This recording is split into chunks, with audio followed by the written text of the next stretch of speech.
Era o que mais faltava, o Estado ter que se meter no que é que se passa portas adentro. O que é essa estabilidade? É a perpetuidade. Se eu me dou todo, dou-me para sempre. E se não me dei para sempre, não me dei todo. E que por isso o meu caminho de felicidade é por aí. Quem és tu? Eu só me defino na relação, não é? Sou aquele ser tão aberto que não se pode dizer dele nada porque ele é o que quiser ser, não é? E como ele é o que quiser ser, nada é para se poder definir. O que está verdadeiramente em causa na ideologia de género é uma nova resposta à pergunta ao que é o homem. Não é? Mas se é uma mentira, porquê é que se seduz tanto? Em que a tutela civil reconhece esta realidade e há uma tutela penal que se desinteressou absolutamente pela vida não nascida. Diga o que disser a lei, isto não é direito. A autonomia é uma ilusão momentânea de uns quantos anos. O que vale uma vida não pode ser procurado naquilo que o sujeito é capaz de fazer, mas naquilo que o sujeito é. E que o problema da justiça ou injustiça de de uma determinada circunstância ou valor não depende de um texto historicamente condicionado.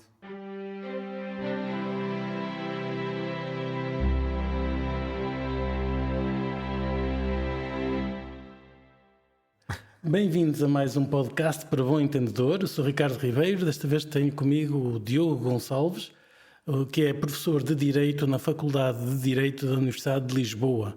Diogo, o que é uma família? Ricardo, muito obrigado pelo convite. O que é uma família? É curioso que me estejas a fazer essa pergunta num momento em que seria de supor que toda a gente saberia o que era uma família, não é? E de repente voltamos às perguntas básicas, o que é uma família, não é? A família define-se pela união estável e perpétua de um homem com uma mulher, abertos aos filhos e à geração da vida que daí advém. E esta é a única realidade que socialmente interessa ao Estado e interessa ao direito e interessa a um professor de direito, não é? Tudo o resto, que são formas de convivência mais ou menos apaixonada, de natureza sexuada ou não sexuada, é para o Estado e para o direito absolutamente indiferente, não é? Então explica lá porque é que é indiferente. Eu costumo dizer, quando digo isto aos meus alunos, que ao Estado não interessa se eu amo ou não amo a minha mulher. Ao Estado interessa... Talvez devesse interessar, não? Não, de todo. Era o que mais faltava, que ao Estado interessasse se eu amo ou não amo a minha mulher, não é? Ao Estado a única coisa que lhe Mas interessa... pode ter consequências. Pode ter consequências para o bem comum, Sim. creio. Não. O que tem as consequências que tem para o bem comum é vocês estão a criar uma célula básica da sociedade onde se criam crianças e onde se educam novos cidadãos. Então sim, eu interesso-me por isso. Agora, se gostas muito da tua mulher ou não, se estás apaixonado ou se não estás. Mas isso afeta a educação dos filhos, obviamente. Sem dúvida. Portanto, nesse aspecto... Isso é equilíbrio emocional, Sim. com certeza, não é? Mas o Estado não se ocupa fundamentalmente da formação afetiva, não é? Sim. Embora reconheça que a dimensão afetiva das crianças é importante para a sua estabilidade e para o seu crescimento saudável. Todavia, aquilo que é absolutamente relevante para constituir uma forma de convivência como tendo relevância para o bem comum e por isso o Estado ter que olhar para ela, não é propriamente qual é a minha disposição subjetiva ou amorosa ou sentimental, é justamente qual é a possibilidade de dali surgir uma realidade, um terceiro que interessa ou que eu tenho que proteger e que tenho que cuidar. E este ponto eu costumo sublinhar porque me parece que é importante por uma razão muito simples, porque põe a fronteira entre aquilo que é a legitimidade do Estado ou não para regular ou intervir num contexto de muita pluralidade pós-moderna, de intervir ou não noutras formas de convivência afetiva. Isto é, não tem o direito que dar régula, solução, regulamento a uma forma de convivência afetiva, seja de que natureza for, da qual não advenha uma realidade familiar que é isto, a possibilidade de gerar vida e de educar uma vida, não é?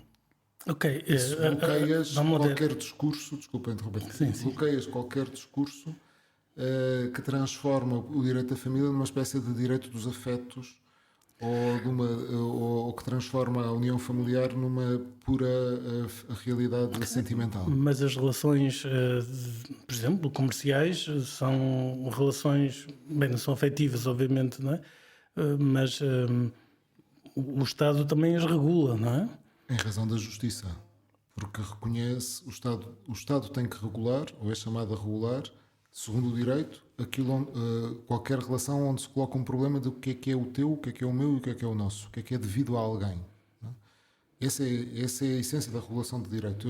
Eu, enquanto jurista, sou chamado a resolver um problema concreto, que é determinar o que é devido a quem. Portanto, quer dizer, outras relações que não sejam aquilo que tu estás a chamar de família, não é?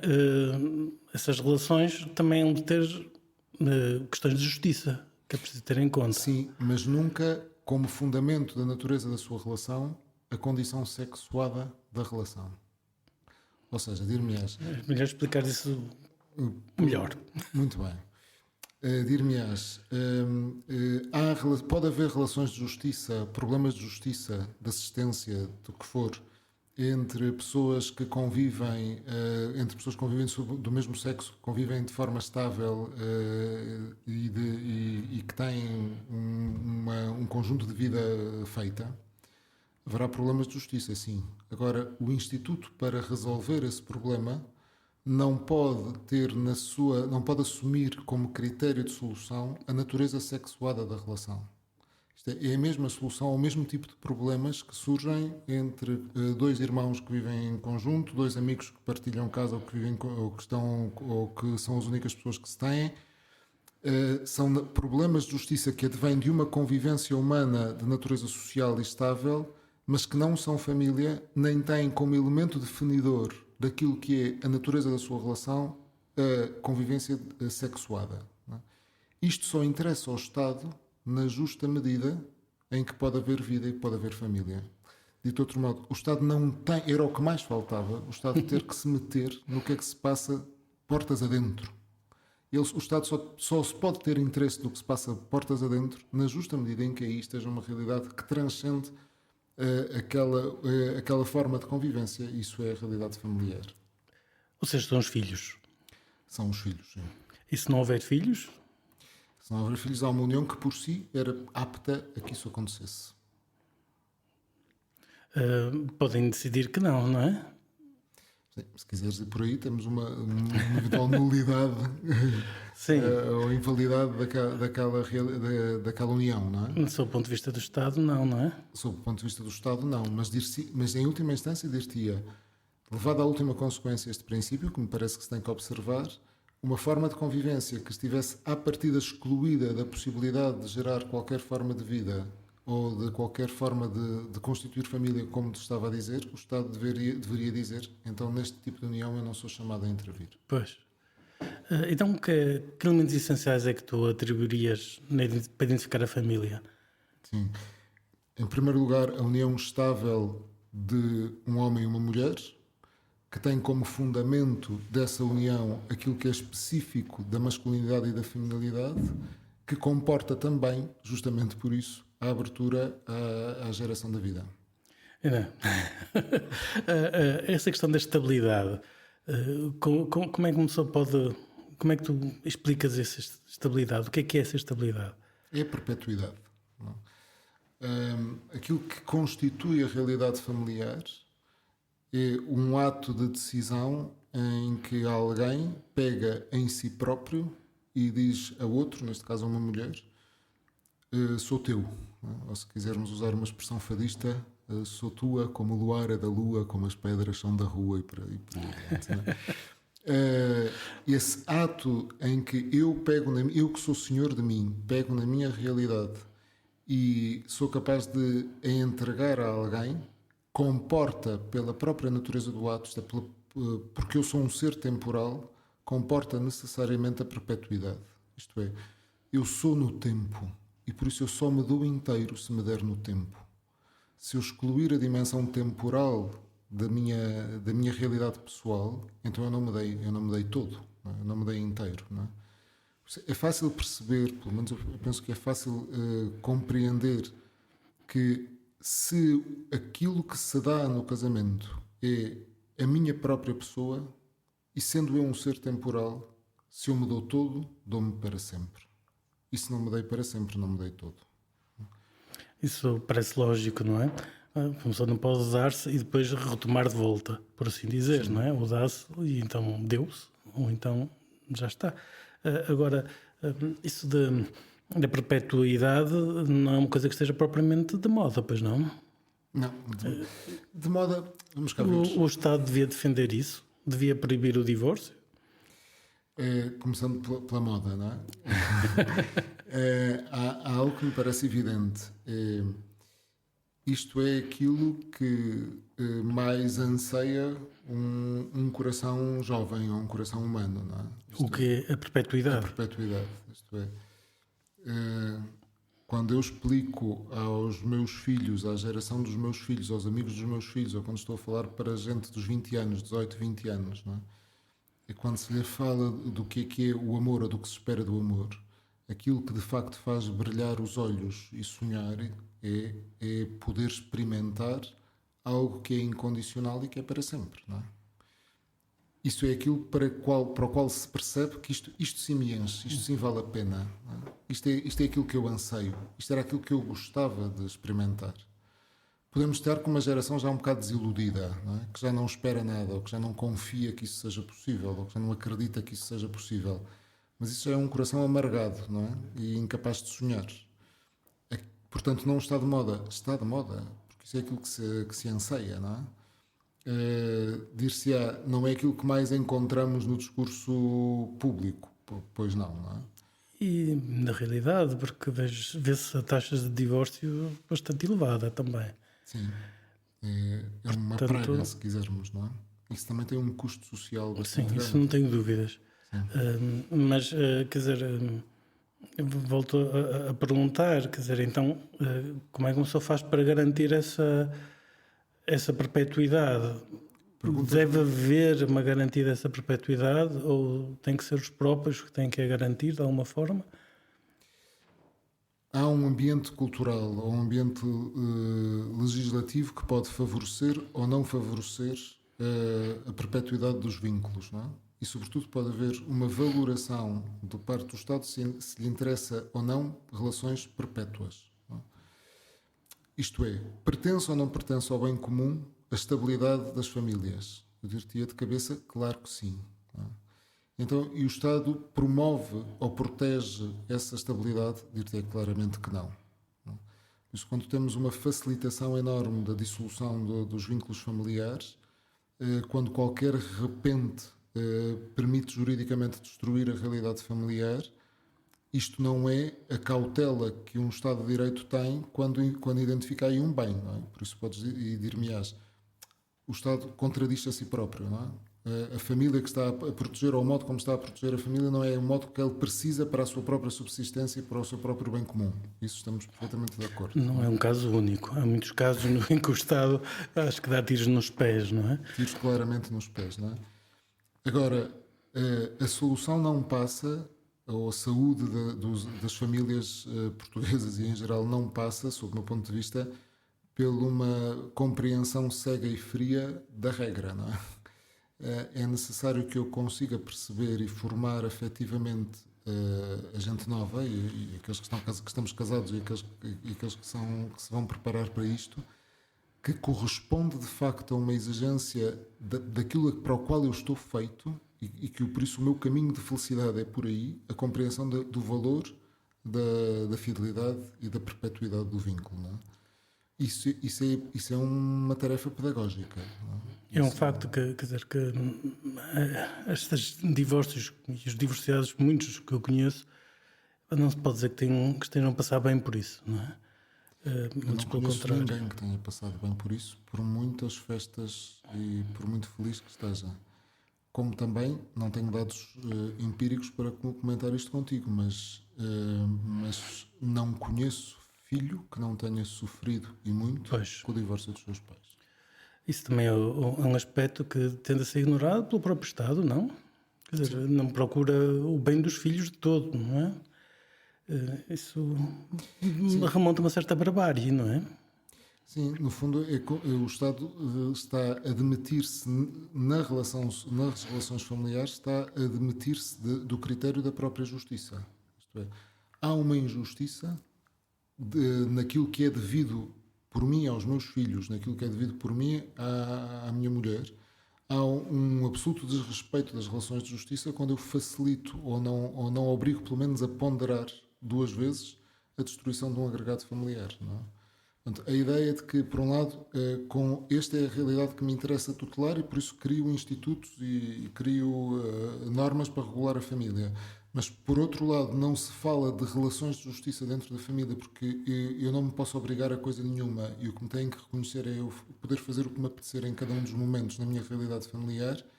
É uma própria contradição, não é? Isto é, se não há uma relação de justiça ali, então para que é que o Estado lá está, não é? Para que é que o direito lá está, não é?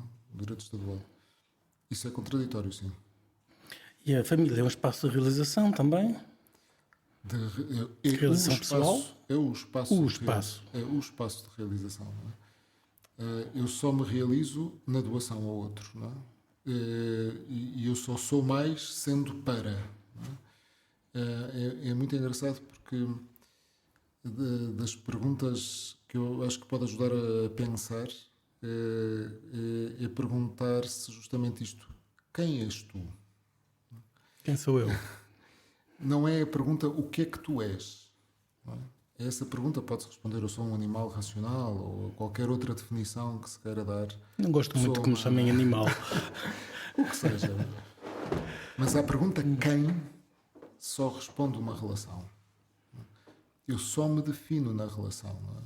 Eu sou o filho de, o marido de, o pai de. E tanto mais profunda, ou tanto mais me defino, quanto mais profunda e estruturante é a minha relação. Não é? O Papa Bento XVI, quando era Ratzinger, dizia isto de uma forma muito bonita, parece-me a mim. Dizia: o eu permanece desconhecido ao próprio sujeito, sem um tu que o pronuncie. Isso é poético. É poético, mas é muito verdadeiro. Não é? Eu só sou, se quiseres, numa visão cristã da vida, ou numa visão cristã da antropologia, isso é a realidade que te faz imagem de Deus, não é? Porque ser pessoa em Deus é ser pura relação, não é? Tu és um ser pessoal, porque de algum modo és pura relação, não é? Porque aquilo que és pessoalmente é pura relação, não é?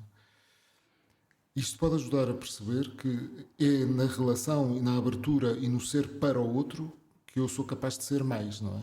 E por isso que sou capaz de me realizar. A realização humana tem sempre um caminho e esse caminho é sair de si e tem um outro como destinatário, não é?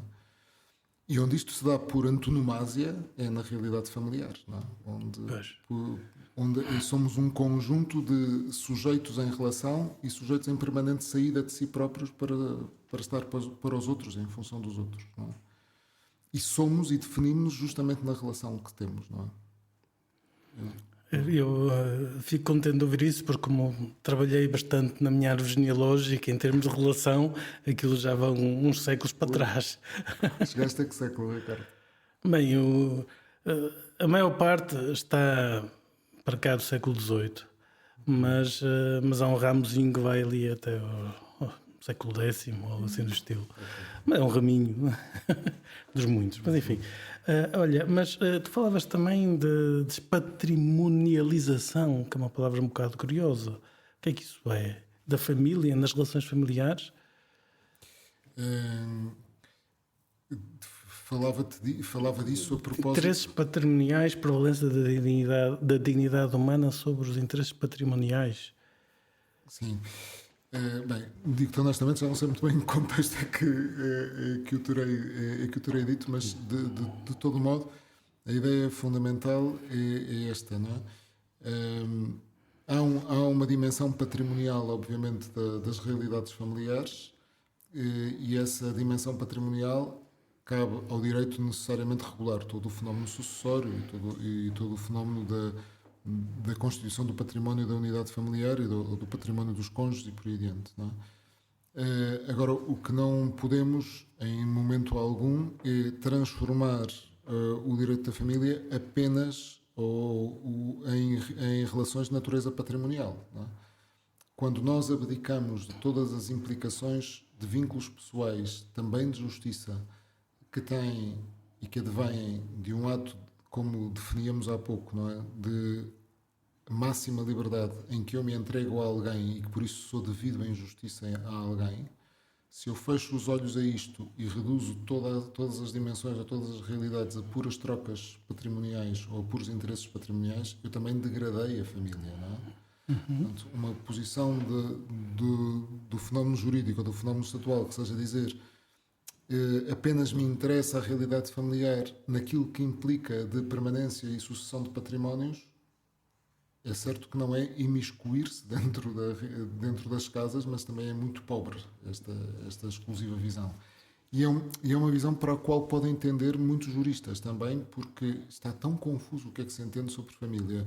As realidades, os modos de convivência familiares e parafamiliares são tão poliédricos que se calhar o melhor é ficarmos apenas e só na regulamentação das questões patrimoniais, não é? Isto é uma certa demissão do próprio Estado. Pois. Portanto, tu não vês que haja uma variação no conceito de família? Quando me perguntas se há uma variação, tenho que devolver a pergunta, que é sociologicamente, do ponto de vista de... o que é que me queres perguntar com isso? Estou a perguntar se a família, o conceito de família, se tem evoluído ao longo dos tempos. Do teu ponto de vista, pareceu-me, da tua definição, de que não é? Que tu defendes que aquilo que é família é aquilo que foi sempre, uma relação de um homem com uma mulher, para gerar filhos, não é? Para formar aquilo que a gente habitualmente chama uma família, de facto. Exatamente. Sim, isto é... Então não é uma evolução da família. Não há mais famílias. Não, é uma falácia usar o plural das famílias. Há família, não há famílias. Se por famílias se entende uma pluralidade de formas de relação, todas elas iguais entre si e que valem o mesmo. Isto é uma falácia, creio eu, e duplamente uma falácia. Em primeiro lugar, porque não é isso quanto à realidade natural, quanto à expressão daquilo que é a antropologia, não é isso. E em segundo lugar, também não vale tudo o mesmo na relação que tem com o bem comum, não é? Portanto, é muito politicamente correto o direito das famílias ou usar o plural familiar, mas é uma petição de princípio, é uma falácia de raciocínio. O que há de facto é a família, que tem, obviamente, algumas variações nas suas manifestações culturais ao longo da história, não é? Mas que ao mesmo tempo também não variam assim tanto quanto ao longo da história. E que tem uma base de permanência tão permanente quanto aquilo que é ser homem e ser mulher, e que isso não muda e não está sujeito aos ventos da história nem às circunstâncias de cada momento. Nem às tecnologias, suponho. Nem às tecnologias, esperemos. Enfim, olha, mudando um pouquinho de assunto, não é? Quer dizer, e a ideologia de género? Isto tem alguma coisa a ver também com o que é o conceito de família, o que é o conceito de homem, o que é um homem, o que é uma mulher, não é? Portanto, se tu disseste que isso é base da família, então o que é que são? Sim, tem tudo que ver com a ideologia de género, não é? Quando falamos de ideologia de género, estamos a falar de uma nova resposta à velha pergunta: o que é o homem? E por isso uma redefinição de todas as respostas que tenham por pressuposto este primeiro elemento, que é dizer o que é o homem e o que é uma mulher, não é? E de algum modo aquilo que é próprio da ideologia de género neste momento, ou se quisermos ter uma visão histórica assim muito simplista, mas mais ampla, podemos dizer que a resposta à pergunta o que é o homem sempre esteve em tensão face a dois polos, não é? Uma redução do homem à sua pura manifestação biológica e corporal e física, como tu és físico, saberás melhor dizê-la do que eu, não é?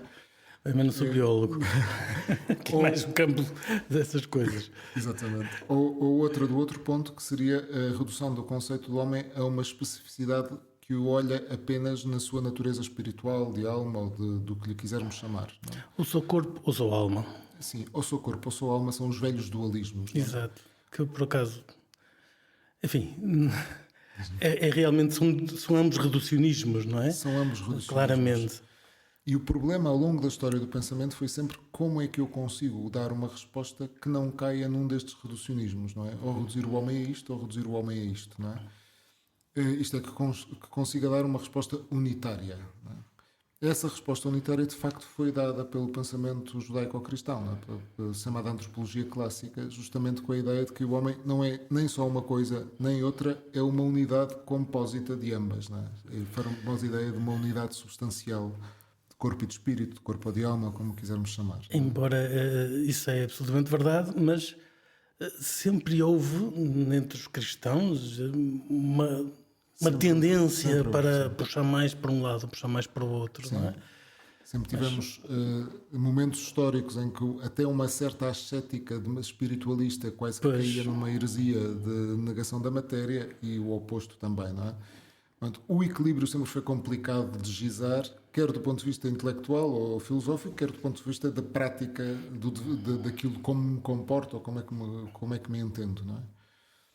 O que é próprio da ideologia de género nestes dois dualismos, ou nesta apresentação dos dualismos, é claramente ser espiritualista. Não é?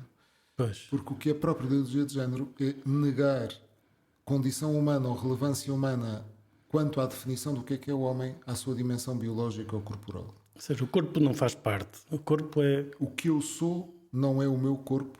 Eu sou apesar do meu corpo ou até contra o meu corpo. Porque o meu corpo não me constitui. E não me constitui aquilo que eu sou. Não é? Ou seja, eu sou um puro ato de potência de vontade. Eu sou o que quiser ser. Não é?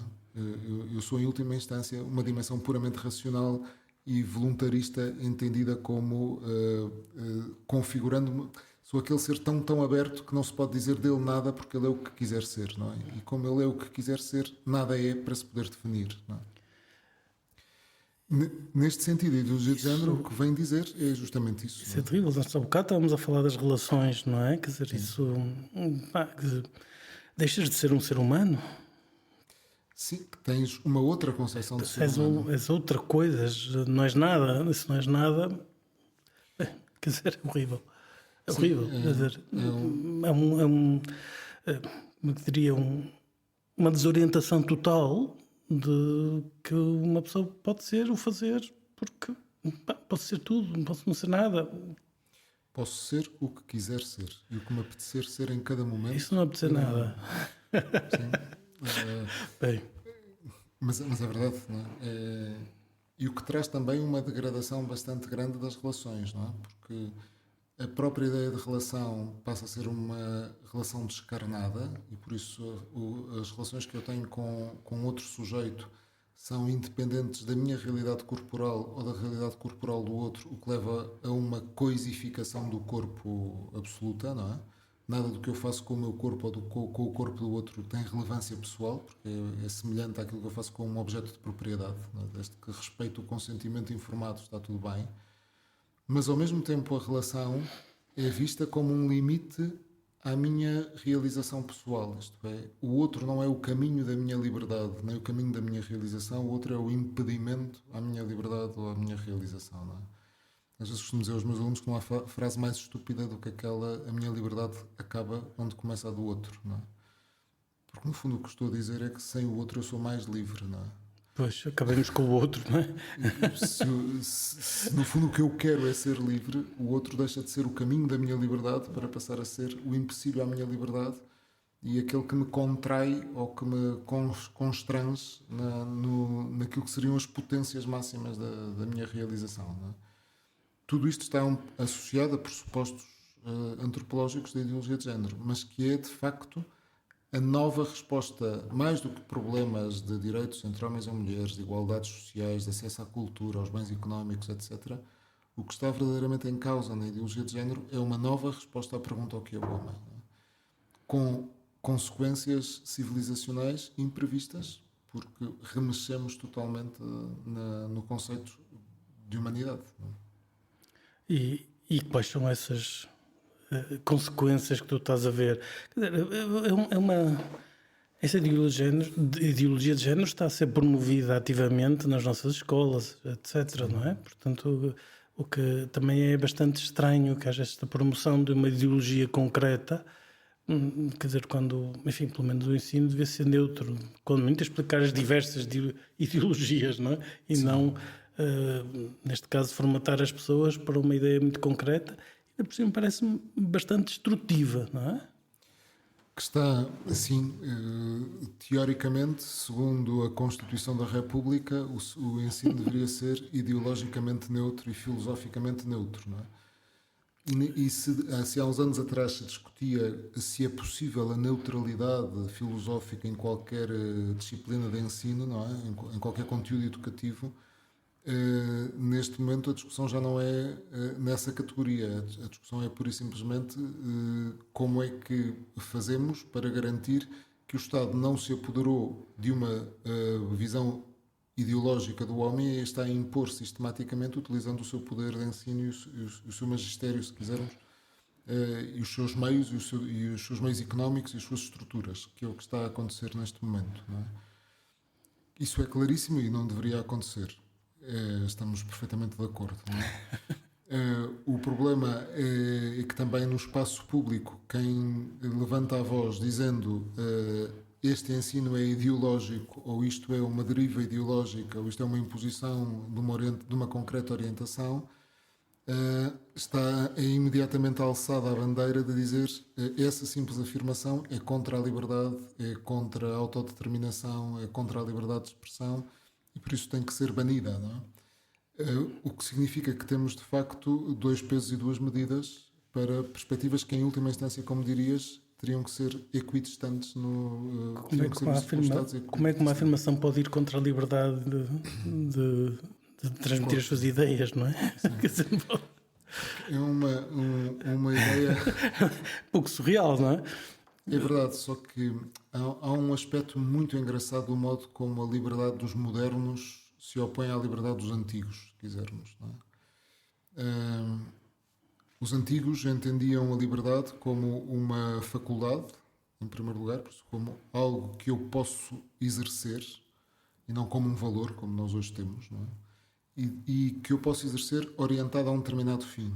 Portanto, um antigo não conseguiria conceber a liberdade sem haver como uma faculdade da razão para poder ser exercida e orientada a um fim, ou serve para alguma coisa ou não serve para nada, ou está orientada a uma finalidade ou se corrompe a si própria. A liberdade dos modernos é, em primeiro lugar, um valor, não é? E depois é, sobretudo, uma liberdade de classe e não uma liberdade de indivíduos. E isto é um elemento que me parece importante para compreender o contexto contemporâneo, que é entender a liberdade como, para ser livre, todos têm que ser livres e, por isso, enquanto todos não forem livres, aniquilam-se as liberdades individuais em nome de uma liberdade de classe. É, se quisermos, uma espécie de marxismo da liberdade. Não é? Não interessa o indivíduo, interessa uma classe.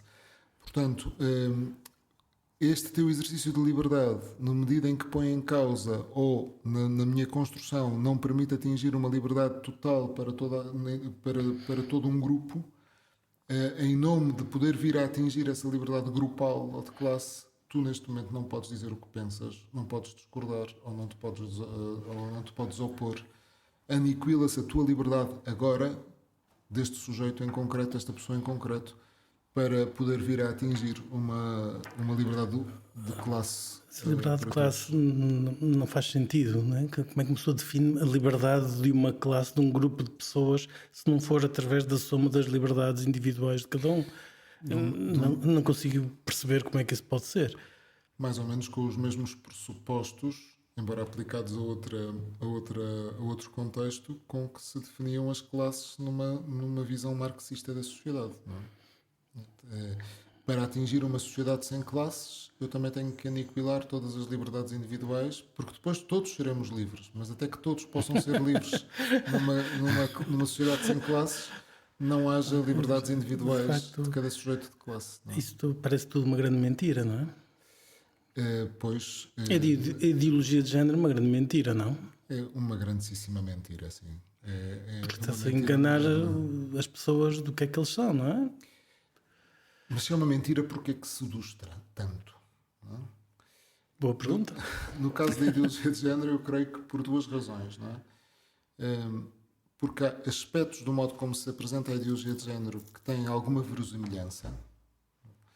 Portanto, se toda a sexualidade é puramente biológica, bem, se disséssemos que sim, também estaríamos a ser reducionistas, não é? Sim, Estaríamos claro, a aniquilar evidentemente. toda uma imensa dimensão da sexualidade humana que é especificamente não exclusivamente biológica. Nós voltamos àquela questão. O ser humano, o homem e a mulher, são um ser de corpo e alma uno, não é? Portanto, as duas coisas intervêm em qualquer ação humana, senão, por definição, ela não é humana.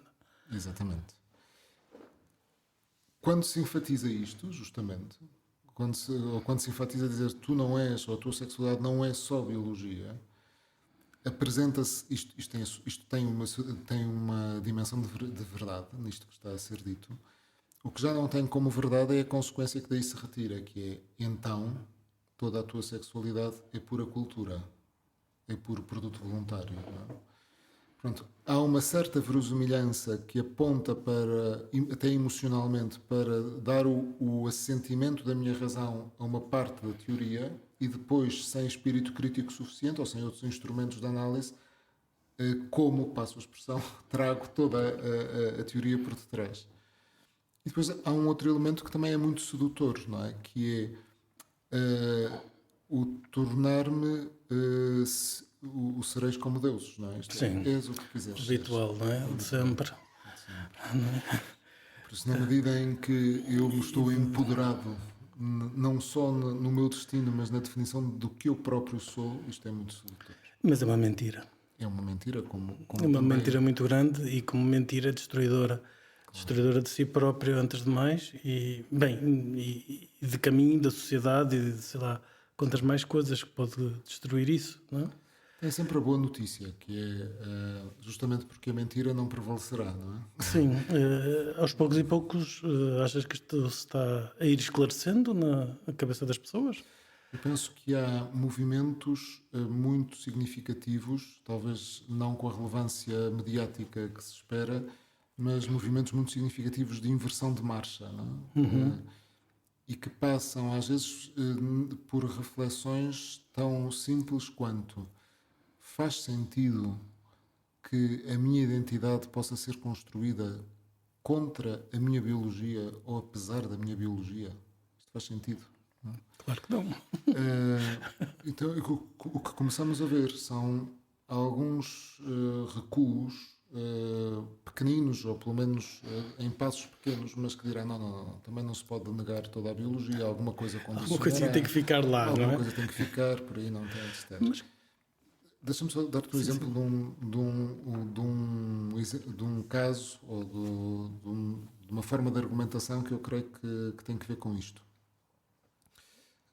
Curiosamente, contra aquilo que aparentemente poderíamos esperar, ou uma parte da reação contra a ideologia de género vem das próprias fileiras do movimento chamado LGBT, etc. e tal. Não é? O que seria um bocadinho de estranhar, não é? Porquê? Por razões puramente lógicas, não é? Que é, se eu digo que toda a realidade da sexualidade humana é puramente cultural, e se então a heterossexualidade não é outra coisa do que um produto cultural de uma determinada circunstância histórica machizante que o impôs como obrigatória, então, como diz o povo, há moralidade ao comem todos, não é? O que não podemos é dizer que a heterossexualidade é um produto cultural e afinal a homossexualidade já não é um produto cultural. Não é? Levar os pressupostos da ideologia de género à última consequência leva a confrontar estes movimentos com a ideia, muito bem, então se a minha heterossexualidade, se me fizeram heterossexual, então a ti fizeram-te homossexual. Vamos lá ver qual é o produto, qual foi o processo cultural em que te fizeram homossexual, não é? Isto é uma das consequências dos mesmos pressupostos de pensamento que leva a que essa própria realidade diga, não, é que nós não queremos abdicar de um argumento de que ninguém nos fez assim, não é? pois. Pronto, há toda o rei começa a ficar nu, não é? Sim, há contradições insanáveis Exato, no próprio processo, claro. que começam a vir para trás, não é? Isso é muito bom. Não é espantoso que tenha ido tão longe, não é? Como que tenha... Quer dizer, nós temos estas coisas já inscritas na nossa Constituição, não é? Pelo menos o conceito de género em vez de sexo, não é? Por exemplo. Isso agora teria que ver exatamente como é que estamos na letra da Constituição, não é? Pois. Mas o texto constitucional, apesar das suas sucessivas revisões, é de 76, não é? Sim.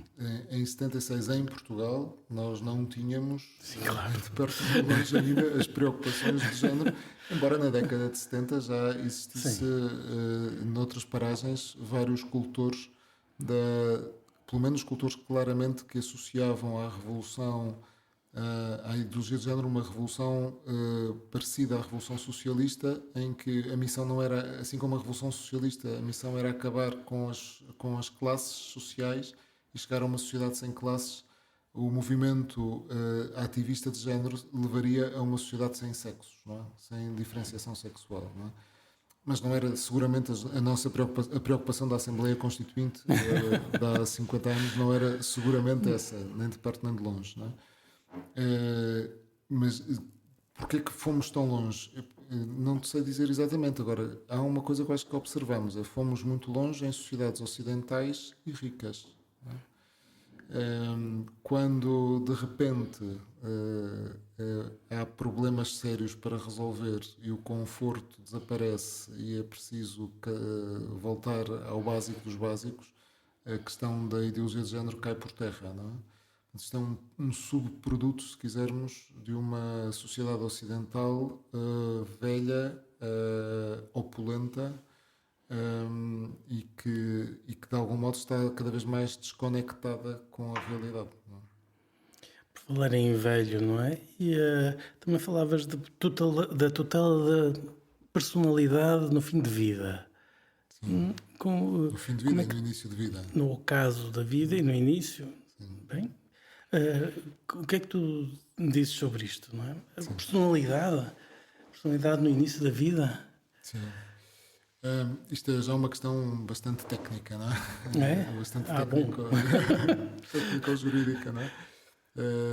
Que é justamente qual é a tutela, qual é a proteção que o direito dá à vida mais frágil nos dois pontos, nos dois polos da sua existência, no seu começo e no seu ocaso. Isso pode ser muito técnico, mas o que tu vais dizer, mas é uma realidade que nós está viva, não é? Hoje em dia, que se discute e que vai ter muita influência nos próximos anos, seguramente.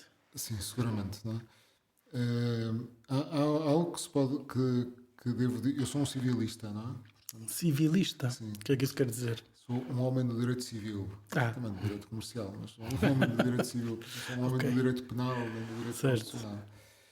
E é interessante ver que o nosso direito civil tutela a vida humana e reconhece a dimensão pessoal da vida humana desde que existe vida, não é? Por isso, desde que há concepção, não é?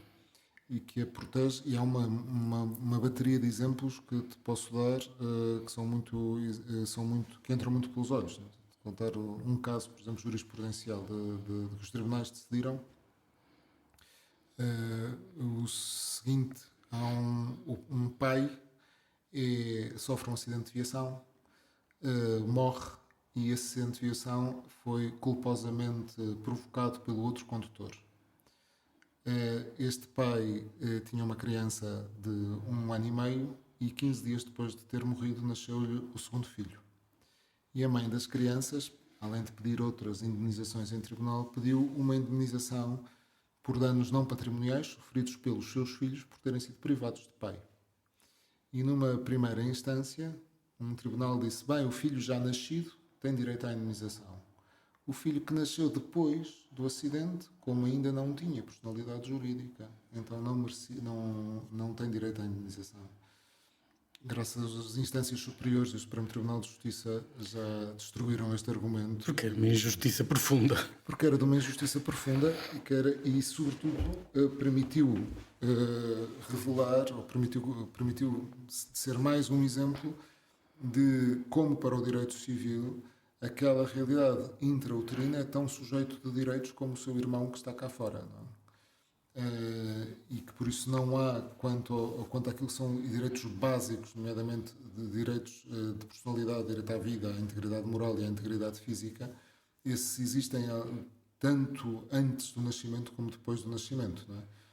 O nascimento não é outra coisa para o direito civil do que um momento em que nós chamamos de expansão da capacidade de gozo de direitos patrimoniais. Isto é, passo a ter acesso a um conjunto, a poder ser titular de um conjunto de direitos que antes não podia ser, dada a minha condição de nascituro, não é? Mas que não afeta a capacidade de ter os outros direitos estritamente pessoais, nomeadamente o direito à vida e à integridade física e moral, não é?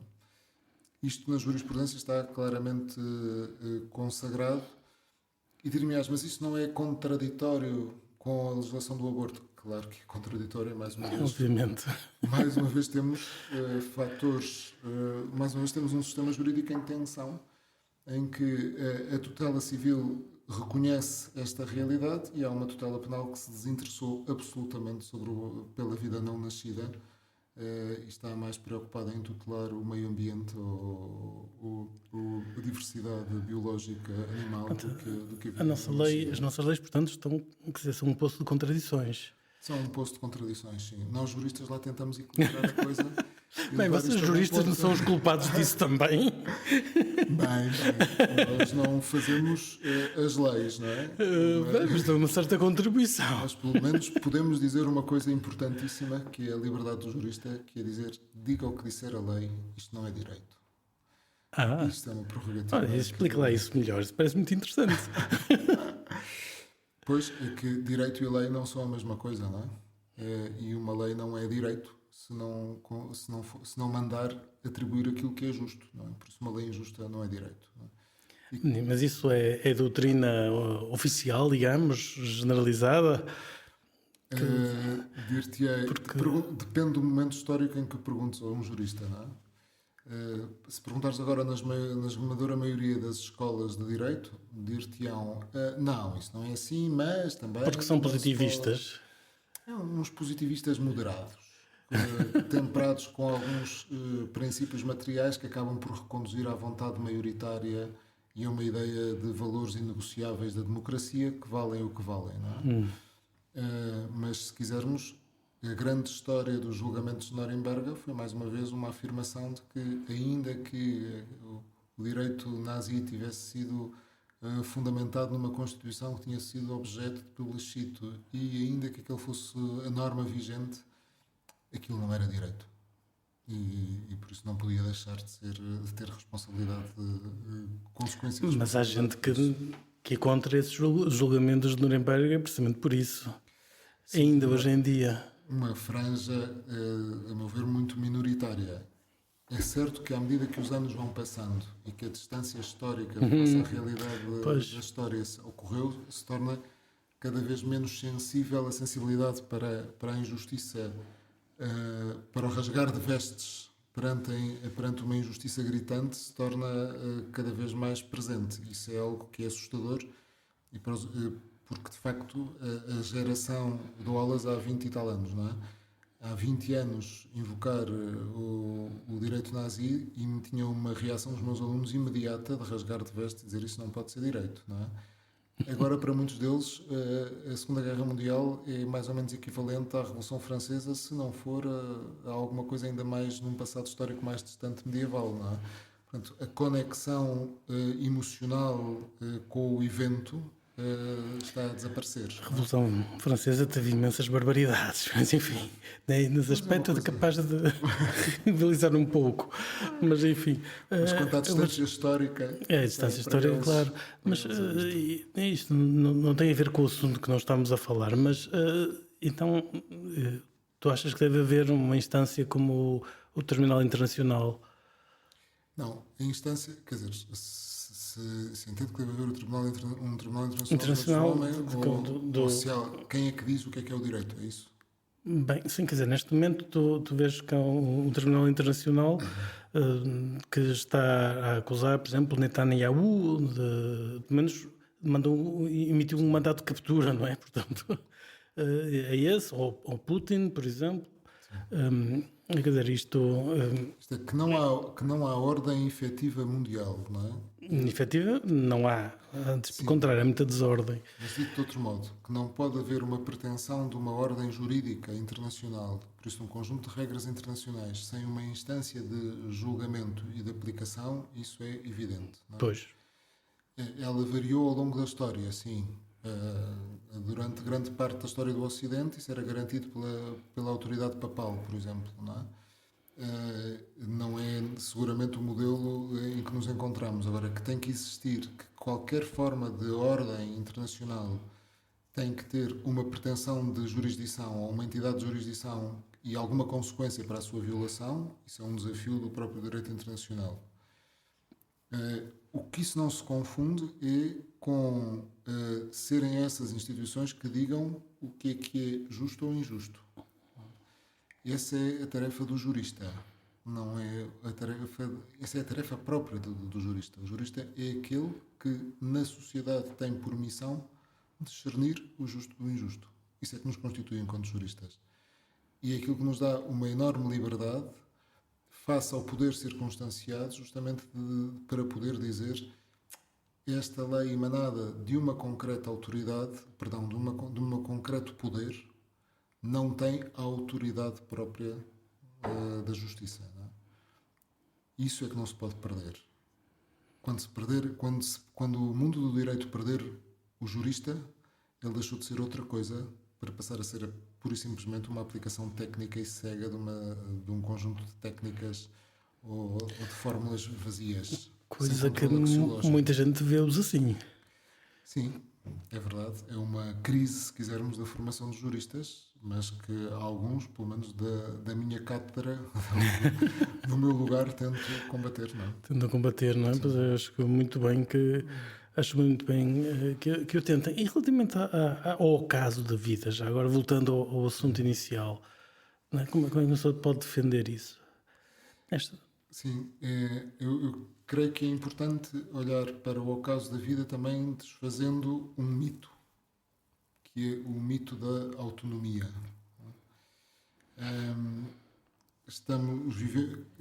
Vive-se num contexto em que se entende que toda a vida vale pelo grau de autonomia que ela conseguir expressar.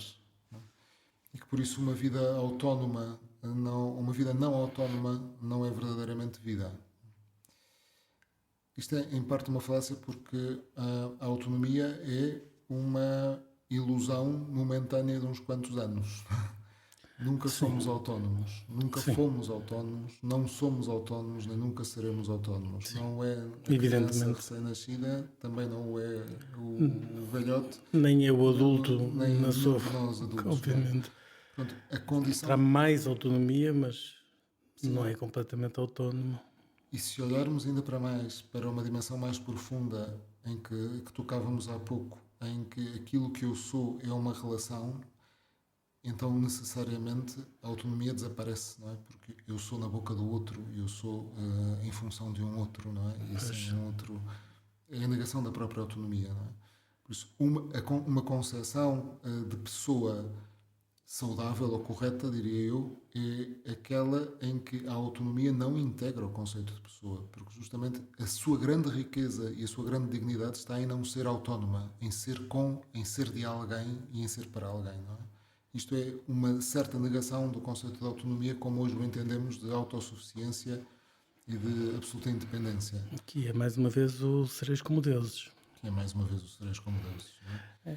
É impressionante como aquele textozinho tão antigo, como que 3.500 anos ou coisa parecida, ou mais, não é?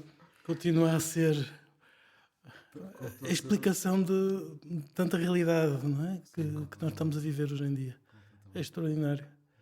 Mas desculpa, mas dizia-te, quando concebemos a autonomia, isto é, quando olhamos para a autonomia não como um valor absoluto do qual faz depender a vida, facilmente reparamos que o que vale uma vida não pode ser procurado naquilo que o sujeito é capaz de fazer, mas naquilo que o sujeito é, não é?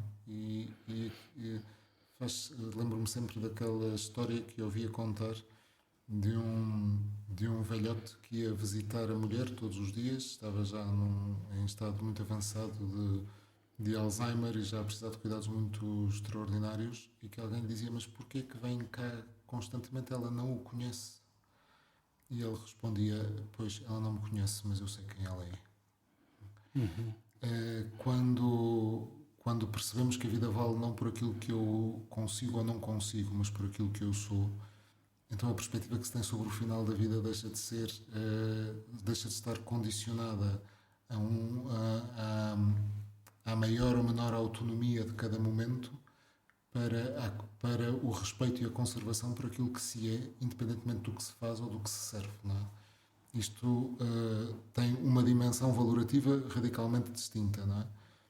Depois, por outro lado, temos outros argumentos de ordem prática que eu creio que são bastante importantes também considerar, que é, se no momento em que eu levantar a possibilidade ou levantar a barreira da proteção do final da vida em qualquer circunstância, em qualquer estado em que ela se encontre, eu soltei a água de um dique que vai levar necessariamente a transformar o dito direito a morrer com a obrigação de morrer. E isto não é nenhuma falácia nem nenhum alarmismo, é uma observação, sob um ponto de vista muito realista, não é? No momento em que se disser a alguém: a tua vida não vale porque não és capaz ou porque és um peso, o direito que eu tenho a não ser um peso rapidamente se torna do dever de não ser um peso. Não é? É muito engraçado ver alguns estudos nos países onde a eutanásia está reconhecida há mais tempo, na corrupção da relação entre o médico e o doente, não é? E da falta de confiança e na pressão enorme que tem sobre aquele que está fragilizado para se dizer: se eu sou afinal o lado passivo desta sociedade, o melhor ato altruísta que eu teria afinal era deixar de existir, não é? Isto é de uma aberração. De uma aberração total. Depois podemos dar toda uma bateria de outros argumentos jurídicos, desde a atualidade do consentimento à capacidade de dispor sobre a própria vida e por aí adiante, mas estes outros argumentos são, sob o meu ponto de vista, circunstanciais, no sentido em que estão à volta de uma valoração fundamental, que é esta, não é? Ou eu entendo que a vida vale pelo que é, ou eu entendo que a vida vale pelo que se faz, não é? E se a vida se vale pelo que se faz, estamos perdidos. O que é que diz a nossa Constituição sobre isso? Aquilo parece ter tido algumas dificuldades, as leis de eutanásia. Sim, até agora temos algumas pronúncias do Tribunal Constitucional que não são ou que não foram diretamente sobre a conformidade da eutanásia com a Constituição, embora, a propósito do que foram chamados a pronunciar-se, o texto dos acórdãos vai assumindo a premissa, mais ou menos abertamente, de que a eutanásia não seria contrária à nossa Constituição. O que acontece é que um texto plástico e amplo dá para retirar dele vários sentidos, não é? Por isso eu vou ler. Esta Constituição é plástico? Plástico no sentido em que de linguagem que não é de conceitos fechados ou técnicos como a tua ciência, não é? Mas o que é a dignidade da vida humana, não é? Em bom rigor será aquilo que uma determinada maioria circunstanciada no tempo quiser que ela seja, não é? No momento em que eu assumo isto, o que estiver na Constituição é de muito pouca utilidade para proteger o que quer que seja, porque sob aquela mesma formulação eu posso proteger A e o inverso de A e o seu contrário com a maior das facilidades. Para que é que temos uma Constituição? Porque eu tenho um bocado essa percepção, não é? Que a nossa Constituição quer dizer, permite uma coisa e o seu contrário, sem problemas nenhuns, quer dizer, os juízes interpretam como quiserem. Sim, não com tanta liberdade quanto, mas com uma margem de liberdade tão grande ou com uma capacidade de argumentação tão grande que permita, de facto, à luz do mesmo texto constitucional, sustentar-se a constitucionalidade e a inconstitucionalidade, ou melhor dito, a não inconstitucionalidade e a inconstitucionalidade da mesma medida. Sim, agora lamento informar-te, Ricardo, isso é um problema dos juristas, é que nós não lidamos com conceitos fechados e definidos com uma lei de necessidade, como é própria das ciências exatas, não é? Mas o que é vida, isso acho que é um conceito razoavelmente fechado, ou não? O que é vida, sim. Agora, o Quer que é dizer, que se a se vida protege a vale? vida, se diz uma coisa deste estilo, Mas o que dirá um jurista é, bem, protege-se a vida, mas nem toda a vida vale o mesmo. A vida e, intrauterina valerá menos que uma vida autossuficiente. mas podia valerá ser, menos mas, que enfim, mas chamados gradualismos da devia dignidade. haver uma hierarquia de valores naquela Constituição, não? Sem dúvida que sim. Agora, essa hierarquia será moldada e feita a partir da composição de cada Tribunal Constitucional. Não, Bem, estamos entregues à bicharada, basicamente, não é? Não é para chamar bichos aos juízes do tribunal, nem não está na minha intenção. O que creio que claramente temos que dizer é que a proteção dos grandes temas civilizacionais está para além e é independente do que disser o texto constitucional. Mais uma vez, estás a falar com um professor de Direito Civil. Não é? Portanto, eu costumo dizer aos meus alunos do primeiro ano: vocês nas minhas aulas citam o que quiserem, até Camões, mas não me citem a Constituição. Isto para lhes querer dizer o quê, não é? É que o problema da justiça ou injustiça de de uma determinada circunstância ou valor não depende de um texto historicamente condicionado historicamente condicionado a um contexto político muito determinado, não é? Se esperamos da Constituição a salvação dos grandes temas fraturantes, não, ela não será nem empecilho nem solução, não é? Então a solução o que é? É explicarmos às pessoas como é que tem que... Pois é voltar a explicar o básico, não? Que é voltar a explicar o que é um homem, o que é uma mulher, o que é o justo, o que é o injusto, o que é uma família. Diga o que disser o texto constitucional ou diga o que disser a primeira manchete do meio de comunicação. Portanto, educação, formação, voltamos a isso, como sempre, não é? Sim. Com algo que eu creio que nem tu e eu tivemos no nosso tempo, não é? Que é com uma necessidade de dar mais razões da razão para explicar aquilo que quando crescemos era óbvio, ou que não se questionava, não é? Eu costumo sempre também dizer, o meu pai nunca se sentou ao pé de mim para me dizer: anda cá meu filho, que eu quero-te dizer que o casamento é de um homem com uma mulher. Se o meu pai me tivesse dito isto, eu achava que o meu pai estava doente, não é?